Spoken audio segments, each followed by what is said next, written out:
Hello everybody and welcome to another week of guitar with me, Mr. Parr. This is beginners class number 3. So you should have seen beginners class number 2 last week. If you didn't see beginners number 2 last week, go and ask your teacher to change to that and make sure you've done that before this week, which is number 3. Okay guys, let's get going. So far in guitar we have learned 2 chords.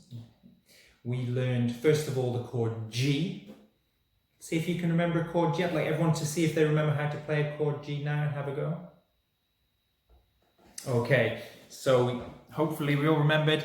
A G is in the 3rd space, 1, 2, 3, and squeezing down the string closest to the floor. And then last week we learned our new chord C.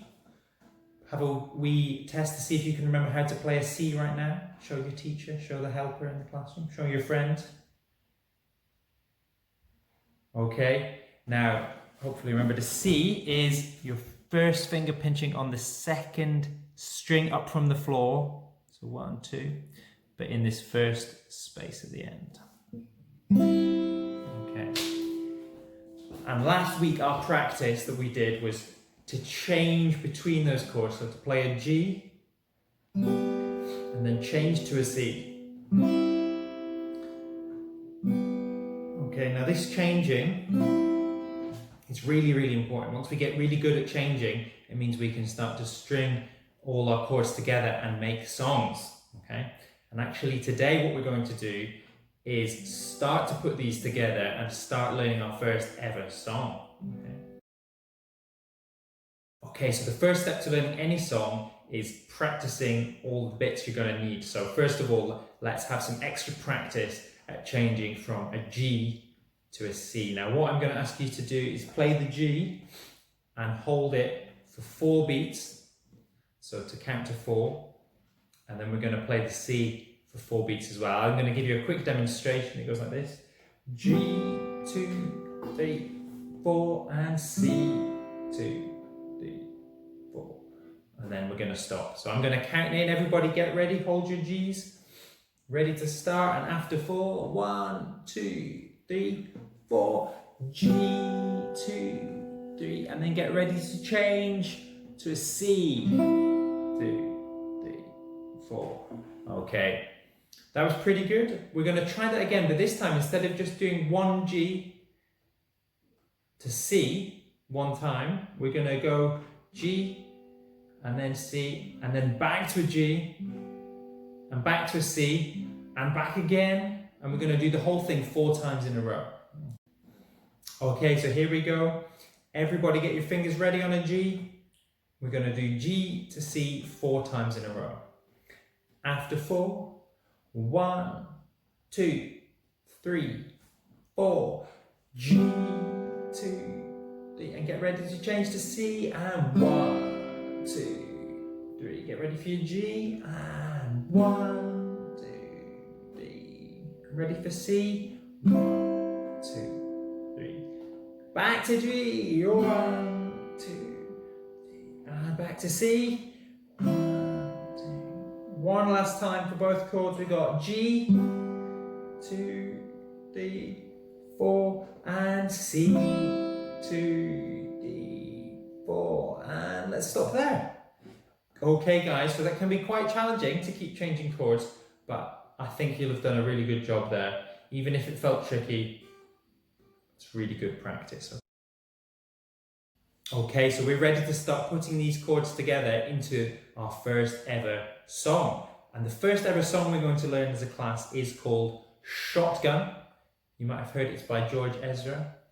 Okay, now to play Shotgun, there's actually 4 chords in this song, okay? We've got a G and we've got a C, and then there's 2 more.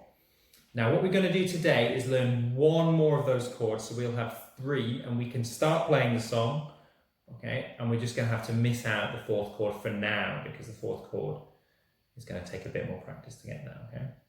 So the first chord of the song is the first chord we ever learned, is a G. The 2nd chord of the song is a C. So we've already had lots of great practice at doing the first 2 chords. And the third chord is a chord called E minor.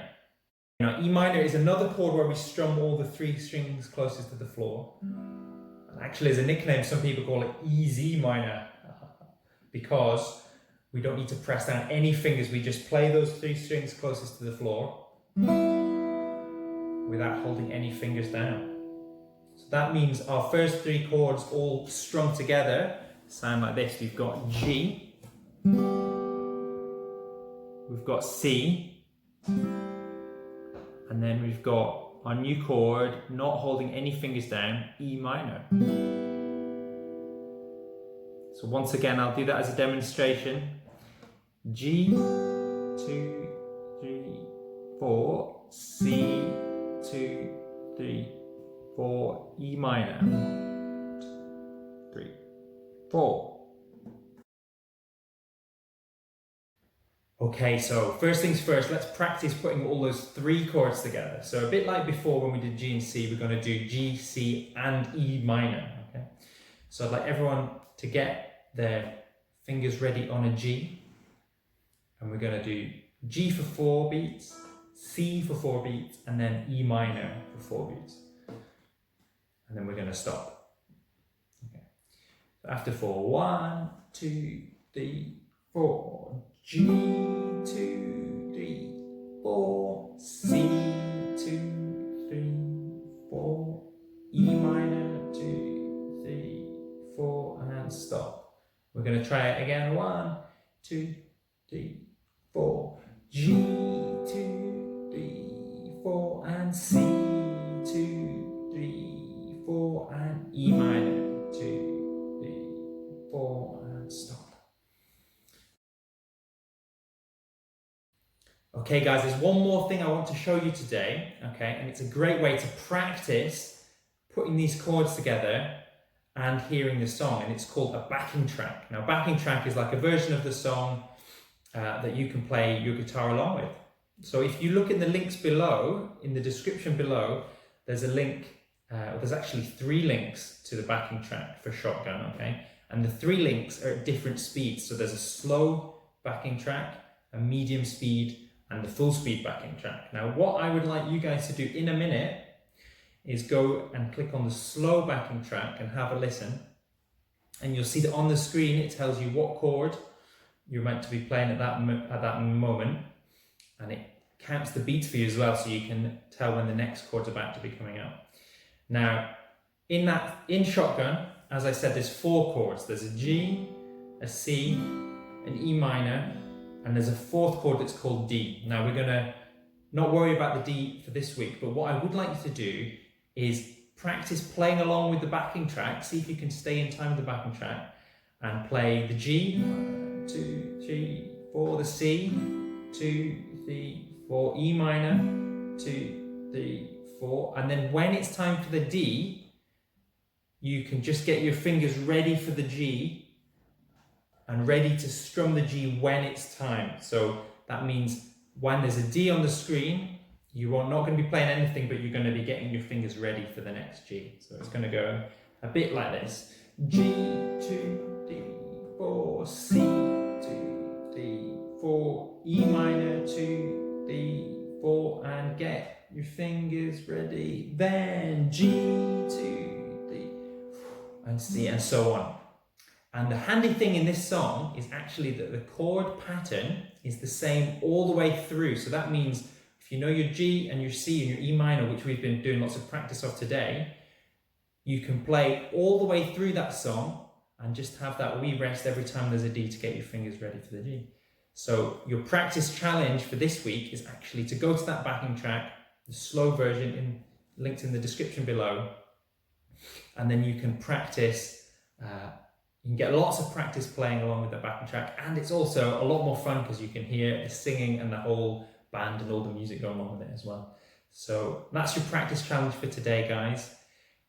Good luck, and I'm really looking forward to hearing how you're all getting on. Hopefully I'll be able to come into schools at some point and have a listen. But until then, and until my video next week, bye bye guys, have a good one, see ya.